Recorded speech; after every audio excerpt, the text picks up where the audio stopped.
told you in a previous show about Karoline Leavitt and her family connections to somebody who ICE grabbed up. And this was someone who had been in the United States since they were a kid. So when you're a kid, it's not really your choice whether you came here or not. And even people that applies to are being grabbed by ICE. And now it touched a part of Karoline Leavitt's family. And we now have the footage that I'll show you in a second. A new video obtained by TMZ shows the moment Bruna Fieria? Why did I just botch that? The mother of what? Is that right? Kind of? The mother of White House Press Secretary Karoline Leavitt's nephew was detained by ICE agents last week. The security video shot on November 25th and released by TMZ on Wednesday shows her leaving her home before several other vehicles surrounded her. Just nailing it. I'm just nailing it. So let me just show you the footage. Okay, here's what you came for. I'll show you the footage. And this is dark stuff. And it just shows that even Karoline Leavitt, who I'll tell you or remind you what her reaction to all this is having the actions of ICE get pretty close to home. Touching pretty close to home. Hitting pretty close.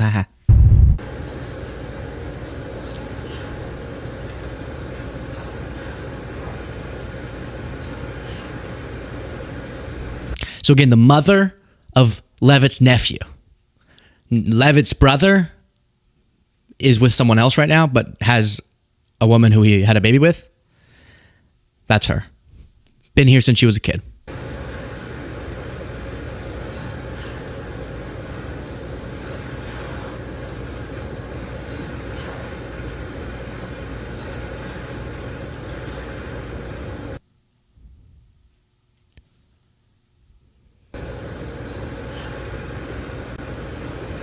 Ferreira.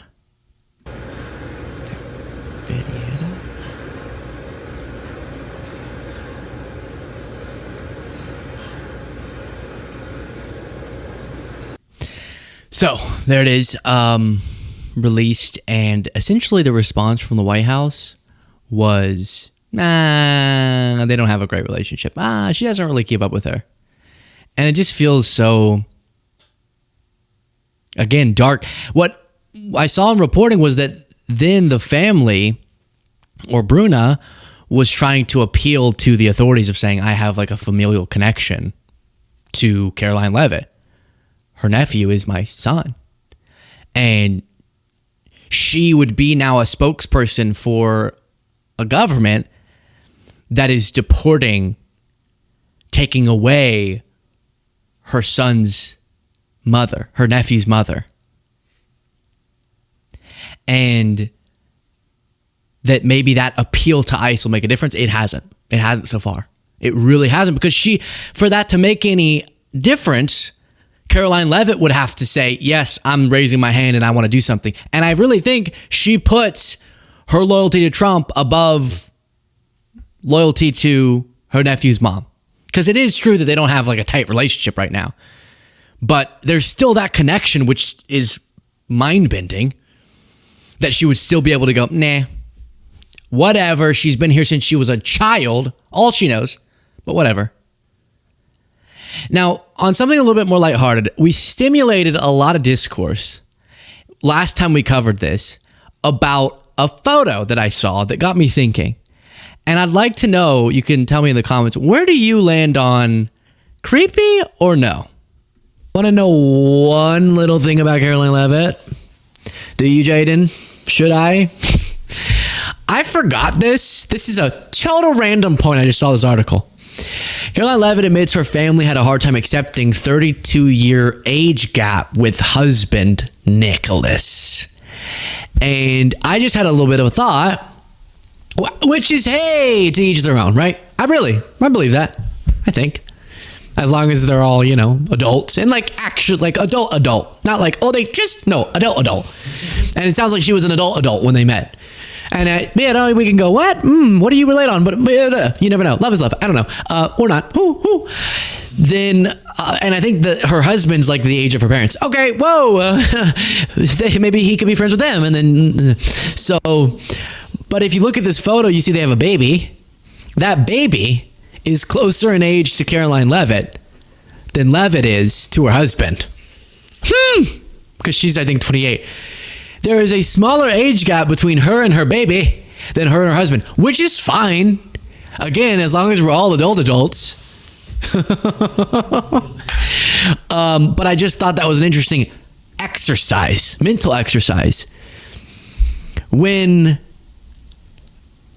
he was 32, put it back up, she was younger than that baby. Just a thought experiment.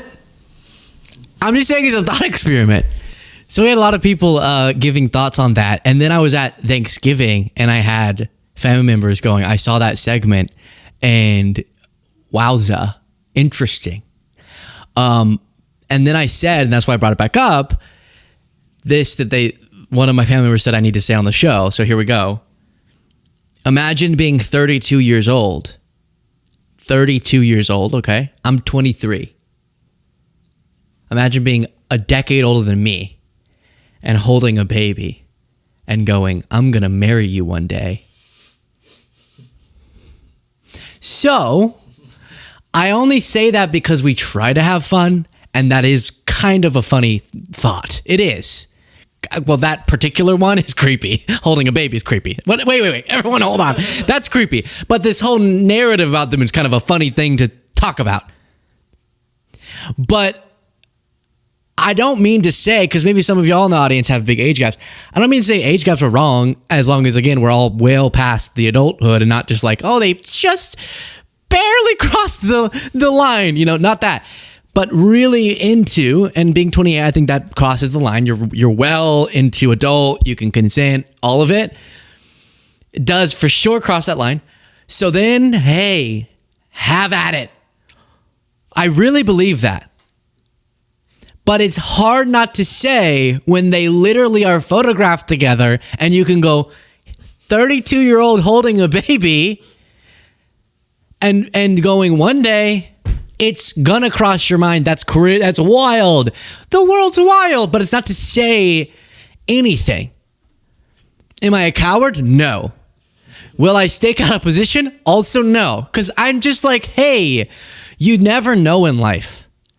Maybe I'll meet someone soon who is 55?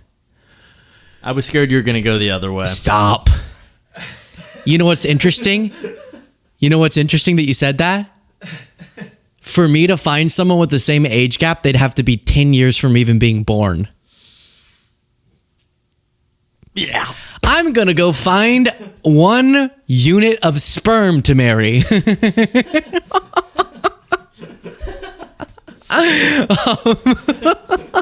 Okay, no, but put it forward. 55, right? 32 plus 23 is 55. Yeah. Maybe tomorrow I'll bump into a 55-year-old and I'll be like, let's get it on. I don't know. The world's a crazy place. So I don't want to say, but it's hard not to say, oh, we need something fun in the show today. What could it be? What will get someone in the audience smiling? That we could circle back on that thing we already did. We could do that, and I could riff on that for another 5 minutes. It's like, it's hard not to go there and just say, let's rehash, because that Putin story was kind of heavy. And then now, right after, we have to talk about someone getting deported. What's going to be silly about that? Nothing. So then we do this again. 32 day age gap. Oh, but the reason we have to talk about it is because the audience goaded me into it. The reason we have to talk about it is because my family thought it was funny and said, bring up the baby anecdote. And then, oh, am I telling the baby anecdote? And I'm like, this sounds kind of weird. Yeah, I am. But was it worth it? Yeah, it was. So there's that. Speaking of arrests, the January 6th alleged pipe bomber who placed at the DNC headquarters and the RNC headquarters in Washington on January 6, 2021, placed bombs there. Both sides. So it clearly wasn't like a right wing, it was like both, has been arrested after all these years. supposedly. Helicopter right here. This is very heavy police presence at the home of the suspect they have identified in the DC pipe bomb probe. So this is a live look from the Fox 5 DC helicopter. If I didn't say this already, please do click the subscribe button. I think I did. As you see in a cul-de-sac, the FBI now at the home of this suspect. And we were learning more earlier as we were hearing from the FBI after they announced that they made an arrest in the nearly 5-year-old investigation into who placed pipe bombs in Washington, D.C. before the January 6, 2021 riot at the U.S. Capitol. This arrest marks the first time investigators have settled on a suspect in an act that has... So we got to be real careful here because, first of all, was the pipe bomber rich? Is that what I'm seeing here? Was this pipe bomber being arrested out of their mansion? Look at this. This is a big house. 1, 2, 3, 4, 5, 6, 7, 8 windows in the front. That's a big house. Okay, maybe, I don't know, mansion maybe is the wrong word. That's probably the wrong word, but like a cul-de-sac. This is the American dream right here. Kids play in the cul-de-sac. Your neighbor, you know them. On Halloween, you both sit at the front here, right here, in little lawn chairs, and you hand out Halloween candy.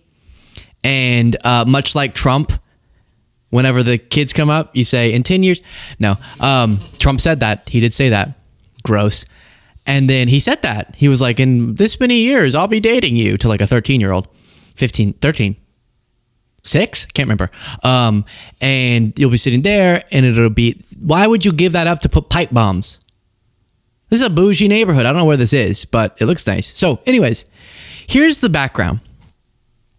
On January 6th, a little thing called the insurrection happened. And Trump riled up this crowd. Yes, he said peacefully and patriotically right after saying, go F them up, essentially. Not a quote. But then separately, you had all this, these militias planning to overthrow the government, and they try, and then they all storm, and it's all crazy, and Trump's trying to overturn the election results, horrible attack on democracy, terrible, deadly. And then there was this pipe bomber. And like we got all the people because they were on video who stormed the Capitol. But then you had the pipe bomber. And it was like, who was that? And then you had conspiracy theorists saying it was Marjorie Taylor Greene. Unlikely. And then it wasn't her. And then you had this mystery of we never found out who the pipe bomber was. And the right wing wanted so badly for it to be an inside job, like they say with January 6th, which doesn't even make any sense. It still doesn't make any sense, and they keep trying to make it make sense. Now they're in the government, they still can't prove it's an inside job, even though they're the ones with all the information. So, and Trump was the president when this happened. It was his FBI, it was his DOJ. Okay, so they tried and failed to make it all an inside job conspiracy. So then all they had left was maybe the pipe bomber was an inside job. Why? I don't even know what the why would be. To cause chaos, to make Trump look bad, maybe, is what they would say.